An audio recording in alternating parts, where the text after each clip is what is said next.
Good afternoon, everyone. Thank you so much for coming. As you can see, I have a great lineup here. We are talking supply chain. So I have a key panel of experts here. I'm going to quickly introduce you to them, and then we're going to get right down to business, because this is a lineup, and everybody on this panel knows so much about the supply chain. So any questions you had, we're hopefully going to answer a few of them today. If I might introduce, sitting beside me here, the Chairman and Managing Director of Lulu Group, Yusuff Ali. Lovely to see you, sir.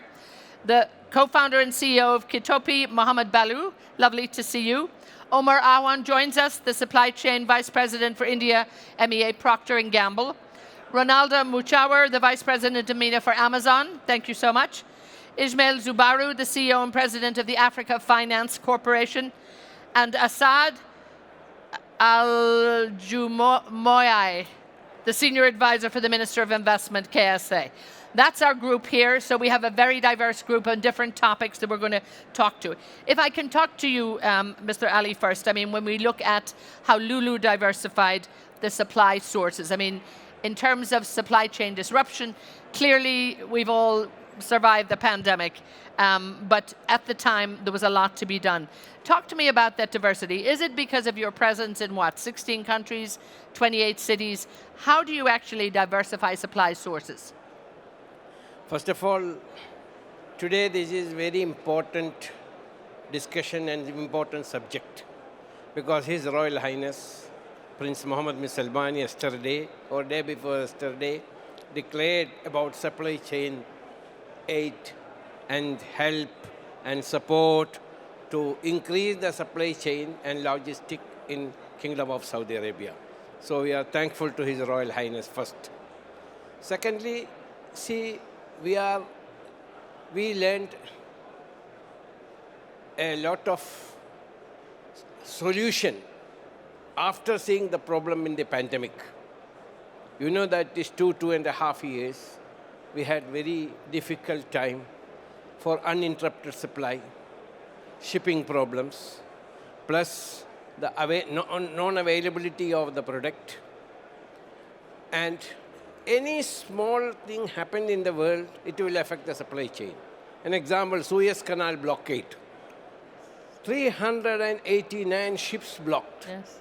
10 billion, almost all $10 billion business blocked. So we have to change, we have to upgrade in the supply chain, which we were doing before. And we learned. I'll come back to you to get more detail on that, because I think you've all got something to say. Mohamad, when we look at your industry, it's B2B on the restaurant side, but how do supply shocks, you know, and indeed it's not over yet, the supply chain disruption here, but particularly the restaurant industry. Talk to me a little bit about the risks involved there. So we see, the supply chain shock is not a temporary one. So we see this is something that's here to stay. And similar to how COVID has changed the world order, we think that supply chain has also shifted fast. And so we see it affecting us in two ways, on the supply side and demand side. From a supply side perspective, everything that was written from a playbook on, forecasting ahead of time, exporting or importing everything from overseas has changed, where we can now source, our focus is sourcing local versus importing everything. And from a demand side perspective, consumer demand is shifting fast. And so with such a shift, you want to have an agile supply chain to be able to be ready for such consumer changes that happen. Omer, talking about demand, when we look at the demand volatility, I guess, in the market, and that's pricing, consumer changes, all of that, what has this meant for the suppliers? As a supplier, the biggest thing that, as Mo was talking about, is the demand shock that is being created. It ripples through the supply chain backwards. So the important thing that you have to get to is that the distance between consumer behavior and your forecast has to be reduced. The more distance, for example, if you are only getting the demand signal 2 months later, your supply chain will be able to react in 6 months. If you are able to get this to 1 week, you are able to do this much faster. So the important thing for us in this time of pandemic and supply chain shocks has been going back to the basic of business planning. The more effective business planning you have, the better you will be able to act as a supplier for all the customers we have here who help us to deliver to our consumer. And of course, a lot of things that can help business planning. We'll have a look at that. Ronaldo, Amazon clearly, a key player in the supply chain, particularly in the reliability, making sure that whatever we've got, we get it delivered. There's nothing worse than having it all waiting and we can't get hold of it. How do you actually, I think, improve on this? Because I think everybody saw the value and the worth of online and being able to get stuff delivered. But how do you improve on that and maintain it as well? I mean, for us, we always work backwards from the customer. That's kind of the essential like that. Working point. Trying to always meet and innovate on behalf of the customer. During the last 2 years, it's no secret that we doubled, for example, our delivery capacity and overall network. Amazon invested over 30 billion globally in doubling the capacity. Some of it was not being used right away, but as you are improving your speed, your availability, not only for the customers, but also some of the suppliers who almost wanted to store locally. We talked about being not, most of items being as domestically sourced as possible. We're allowing our global merchants to store with us as best during the pandemic, so they are available to customers. On the last mile side, we were using more innovation in technology. So we have a program that, for example, we launched in Saudi Arabia. It's called Delivery Service Providers. We give them the software.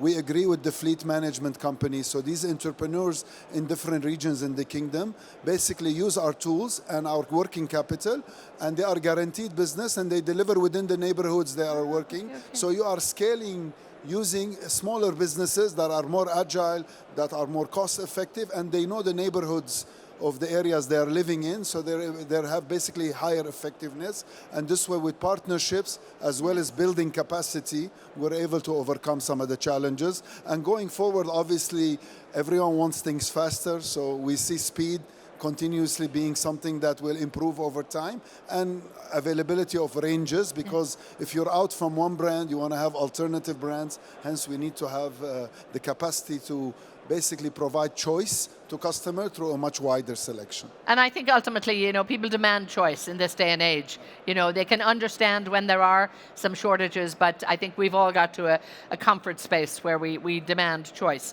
Now, Ismail, the Africa Finance Corporation, of course, this is now where your focus is at. But you really are convinced, I believe, that the answer to the global supply chain disruption and shocks is in Africa. It's a bold statement. Tell me. Certainly, and I'll tell you why. If you look at how the disruptions have played out, they've played out in terms of reliability of supply, the cost of the product, and the fact that all systems have changed. People are thinking now of just in case as opposed to just in time. Now, Africa being in a very, geographic advantage with Europe, Asia, America, and the rest of the world, and its significant resources, endowment, its young population, its cheaper labor, makes it the ideal location for diversification of supply chains. The current system where we have now, where most of supply is actually in one part of the world, doesn't make sense, especially if you look at the impact of climate and the fact that we can't expect to achieve global net zero if we do the same things. We need to change how we're operating, and a big part of that is nearshoring, friendshoring, and really diversifying the supply chains. And Africa holds the key to a lot of those. Okay, and we can talk probably more about, the wider industry too, and I think look at agriculture as well on that. Asaad, when we think about, I suppose, what has changed, what have we learned, do you think there's now been a bit of a global shift in the mindset of executing supply chains? Absolutely. That's a great question, Eithne. And we've done an analysis on the different models that existed. Right. So the global model, where you have a single source of manufacturing, sourcing material from all over the world, has existed for many years. And by WTO, they released a report, World Trade Organization, showing that the participation rate of supply chain, as calculated by production, in the trade in the world trade has declined by 20%. So if you define trade as products, crossing the borderline, so that's telling us that products are no longer crossing those borderlines. So there's a more shift into localization and regionalization as opposed to globalization. So this mindset is already there, and I think it's flourishing and expanding because the world has seen how a concentration of manufacturing in single locations is not sustainable, and it can just come to a halt and stall the whole manufacturing capability of the world. So that's what we've seen, the mindset shift towards more localization, building local capacity, as opposed to the central concentrated model that is no longer a viable model to be. But stay with me for a minute on that, because I think also the old model was that, it was, about maximizing return. So it was cheaper to produce something in one central location and ship it around the world. It's not as cheap always to do that now, is it? Right. So the concept of cheap now is a relative concept, right? If you want to hedge your bets for risk that might just wipe you out of business, it's no longer the case where you say that redundancy is a no-go for me because it costs me. On the other side, if you don't have that redundancy, you don't have that alternative location where it gives you the buffer and the capability to recover in case a major action happened that will, disrupt the business that you are in. So I think it's a balanced approach between how much redundancy based on your competitive advantage. So you're not going to go through the whole industry domain and try to localize everything, but each country now is looking at its own inventory of where and what can it bring to the supply chain that it has competitive advantage, and it will allow it to have that strategic control point to contribute to the global supply chain and give it some comfort in terms of securing its own supplies when things go south. So Now, Yusuff, we heard it talked about this morning very briefly, food security. I mean, this is so important. And when it comes to the global supply chain, there's many things we can do without, but we can't do without food. How are you working with governments regionally to make sure that, every country is looked after? See, when this pandemic came, we were very closely touched with the governments. So, suppose in Saudi Arabia, our supply chain, uninterrupted supply for food products is necessary. So we worked hard with cooperation with the Saudi government. They helped us. They gave Saudi Airlines aircrafts to bring from all over the world to bring supply here. And in Saudi Arabia, my friends knows that there will not be any there will be no shortage and no price rise in Kingdom of Saudi Arabia because of the help of the government. And our logistic and the warehouses were full at that time, and rice, tea, sugar, there was no shortage. To overcome this thing, we have got 16 countries, our own food processing and logistics centers and the supply chain. So either in Far East or in Europe or in Africa or in India subcontinent, we have got our own food processing and logistic and supply chain. So there was no shortage. And we are closely working with the government of Saudi Arabia, GCC governments, including United Arab Emirates Food Security. We are closely monitoring because there is our social responsibility also that our customers should be satisfied. So most of my friends will appreciate that the Saudi government helped us a lot to bring the aircrafts. They gave the Saudi Airlines aircraft. From wherever you want, you take the aircraft and bring the food products here. There should not be any shortage. And I promised that I will fulfill. So everybody knows that Lulu hypermarket, and this is not marketing. And there was no shortage or no price. That's good. So it's go to a Lulu near you and you'll make sure that the food is fresh and it will be there. Very good. Mohamad, and I think a few of you I want to talk to about this too, in terms of, when we look at investors, what can investors do to help sort of build, I suppose, the global resilience to any future shocks in supply chain? So maybe I can take it from a VC tech angle and answer that part. And look, the reality is on the VC or PE side, investing in supply chain tech or vertically integrated solutions has not been seen as a sexy investment, right? Typically, you can imagine a venture capitalist going and saying, yeah, I invested in a SaaS solution that solved a supply chain problem. It's not something that we see is very common. So I say the first thing is the complexity of understanding the supply chain space is one that needs to have better subject matter experts be in investor space. I think it's one where I would highly encourage investors across the different asset classes to really look at supply chain. I mean, a good example is what he mentioned earlier on, His Royal Highness, putting $2.7 billion aside to invest just in the space. So I think some form of allocation of capital, looking to solve long-term needs of businesses, particularly in food, it makes a lot of sense. Ronaldo, if you can talk to us on that issue as well in terms of what investors can do. I mean, from an investment point of view, I kind of agree with Mohamad on 2 points. One, software, right? We used a lot of forecasting and machine learning technology to figure out where items needs to be and where they need to be located as demand comes, so the supply and the promise you talked about is not interrupted. So item A needs to be in Jeddah, item B needs to be in Riyadh, and how these items move around to make sure they're available. So that's a lot of investment based on customer signals as well as technology. On the other side, we have this Fulfilled by Amazon program where we're basically providing the logistic services and the delivery services for most businesses that may not have all the capability. On these programs, Amazon just simply forward invested. We invested in building the capacity, knowing that with shortages, most of the forecasting may not be as accurate, so you had to either store more or have the capacity to bring things faster. Similarly, just Amazon 2 days ago announced another 10 aircrafts, again, to move goods around.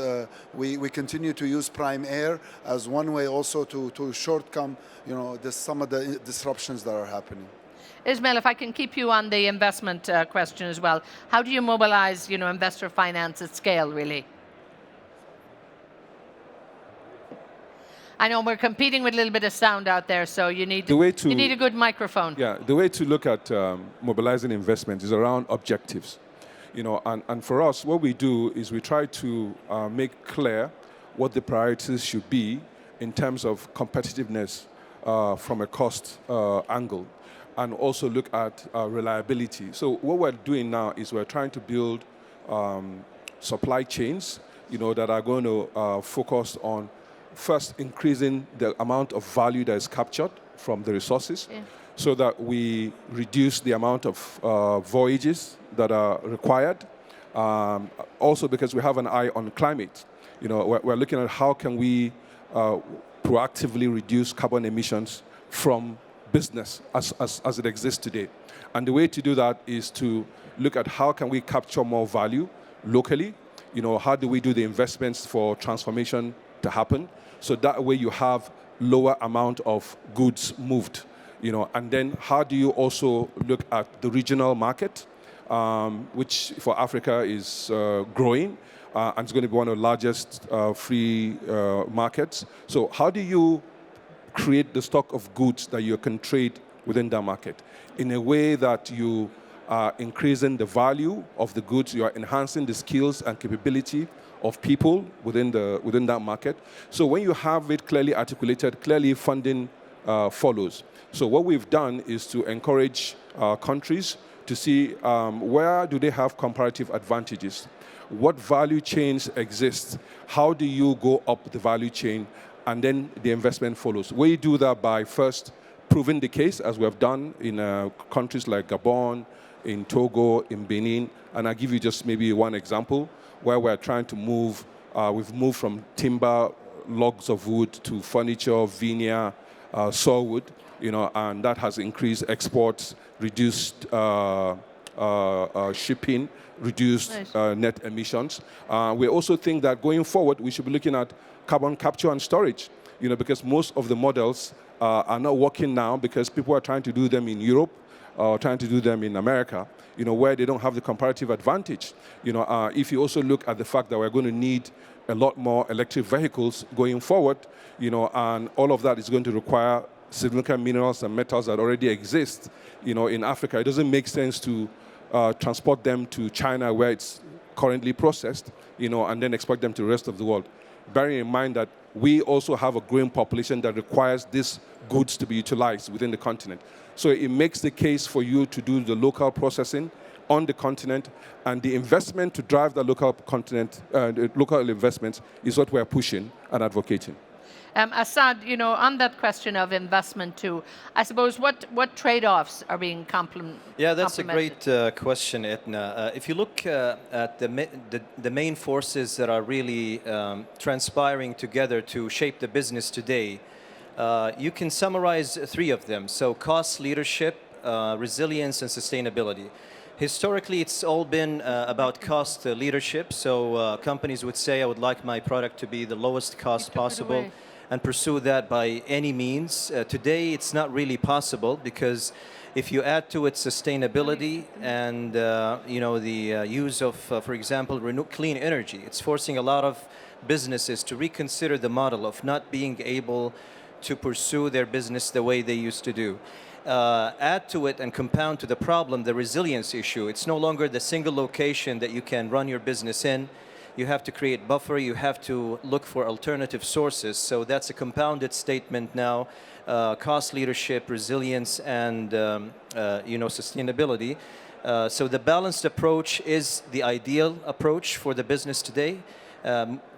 Gravitating towards one as opposed to the other is no longer an acceptable approach in the trade-offs that businesses are looking into. Omer, you talked about the need for business planning. Forgive us, we have a shortage of a supply chain crunch for microphones here, I think. We'll do something about it. I'm sure you'll have the answers. But talk to me about, how data transparency and data availability, how has that helped you in terms of planning and decision making? The technology side of it, how difference does it make? The technology side for me, as Ronaldo was mentioning, there is one aspect that we have to get more data from consumers. What are the buying behaviors? Which city, which product will be moved more? Because so we can supply him, we can supply Lulu in the areas where it is given.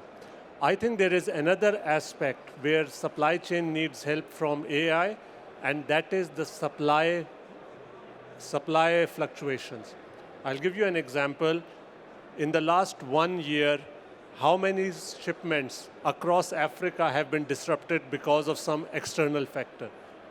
Once you start putting all those factors on the supply side as well, then you have the full plan on resilience. We cannot only focus this on the part of that we need more on the demand side. There is a lot of volatility happening on the supply side as well. There are labor shortages, there are truck driver shortages, there are shortages of raw pack material. If we are able to put that kind of innovation on the supply side as well as the demand side, then we will be able to build resilience in the supply chain to absorb the shocks. Else we will always be catching up. So it's, for me, has to be done on both sides. Now, we just have time for one last question each, so if you can give me your question, and maybe if there's any big call for action in there as well that would make your life easier. Yusuff, when you look at building supply sources in different countries, maybe building on what we're talking about, technology, building logistics centers, how has that been working for you, and how is the technology helping you move everything smoothly? See, now this new era of technology, we have to use the artificial intelligence onwards in the technology side.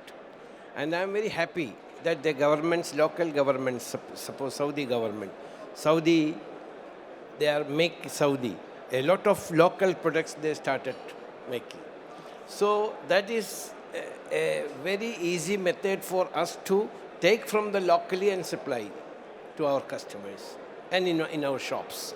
So that's we are using that technology also from the local side. And I'm very happy that and thankful to His Majesty and Royal Highness and the government that now they are focusing the local production.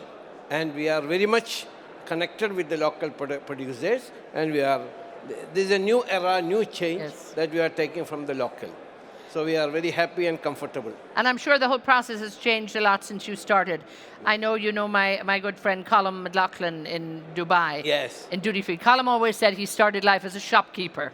Thank you. And now he runs, the duty free, the empire. Yes, yes. So has this been a similar journey for you? Yes, and maybe he is my customer, maybe. I'm sure he Thank is. you. Again, how wonderful that the changes are important too, Thank and you. you're rolling with them. Mohamad, again, just a closing word with you in terms of what's going to make your life better, easier, in terms of making sure that the supply chain becomes more resilient to help you continue your business. Yeah, I think from our side, it's about focusing on being agile supply chain that is very much solving the just-in-time problem. But that's ever changing, right? Customer behavior is changing very fast. How do you figure out what do they want based on what data is showing us, but also what we predict they're going to want based on ever-changing customer needs? Omer, pretty much, I guess, the same in terms of, how do you build that resilience in the supply chain? For me, it is localization, as everybody is talking about, but localization that will make sense from getting the product to the consumer at a cheaper rate than other options. Second is innovation. There is a lot of innovation that is needed in our region based on sustainability, based on how you can do more effectively. That's where it needs to be somehow done more locally. Because today all that innovation comes from either North America or Europe. That's where we have to take a step forward. Ronaldo, I mean, there's a million things we didn't talk about, but what's the most important thing for you going forward now in terms of keeping that supply chain solid? I mean, to Omar's point, I guess our innovation is trying to push technology and consumer behavior upwards to many of the suppliers, so they're more aware of our models and how our forecasts and how they can keep up with us. Also with the local retailers, providing our technology, some of the learnings that we have, some of the last mile tools that we have to help enable the domestic aspects of the business that we're in. Thank you. Ismail, again, regional manufacturing clusters, is that where it's all at in terms of going forward? What do you think? So I think that the Global South needs to look at this whole supply chain differently. Yes. We need to look at it from the fact that we have growing populations and we have need for creating employment. And the current practice whereby monetary policy is around destroying demand, it's not going to work for us. It's also not going to work for the world, but more especially it's not going to work for the Global South. We have to look at how do we build supply? How do we have partnerships? For example, Saudi Arabia has their 2030 plan. How can we work together to achieve certain elements of those plans? Those are the ways we should be looking at our supply chains and the partnerships that will allow us build for the future. Yeah, and the consumer growth that is in Africa is tremendous as well, I think. Asaad, I'm going to leave you the closing word. Stability in that supply chain here in the kingdom. This is what everybody wants. It'll help everyone. How are you doing it? Right, so everybody referenced the Global Supply Chain Resilience Initiative His Royal Highness launched a couple of days ago. Just a little trivia, I am the managing director of the program. So no pressure there. No pressure. If you look at the mandate, it says it all. So it's about attracting FDI in products and services for the export market where Saudi Arabia has competitive advantage. So the name of the game now is no longer you want to stay at the commodity side, you want to maximize your value chain and tap into your value proposition, whatever you can offer the world in terms of energy, resources, labor, logistics. Everybody's looking at their inventory from a country perspective. They want to maximize that and now plug themselves into the global export market as opposed to being a consumer and just stay at the upstream of the value chain. So I think going downstream in the value chain, maximizing your value proposition, plugging yourself in the international market is what Saudi Arabia is all about, and it's all heading to. And nobody else to do it better than His Crown, the Royal Highness Crown Prince, the engineer of the Vision 2030. So that's what we're up for. Yeah. So, and clearly you're on board. That's a good sign too. Thank you. Asaad, thank you so much. Ismail, thank you so much. Ronaldo, Omer, Mohamad, and Yusuff. Again, thank you all for sharing your great expertise, your great vision, and again for us as consumers, life is good when we have all these guys making sure that everything gets to market and gets that last mile and gets to our house, and we don't have to worry about it. Gentlemen, thank you all so much. Sorry, it's been a bit of an express panel, but that's the way it's designed. So, but I think we got lots of information there. I'm most grateful. Thank you.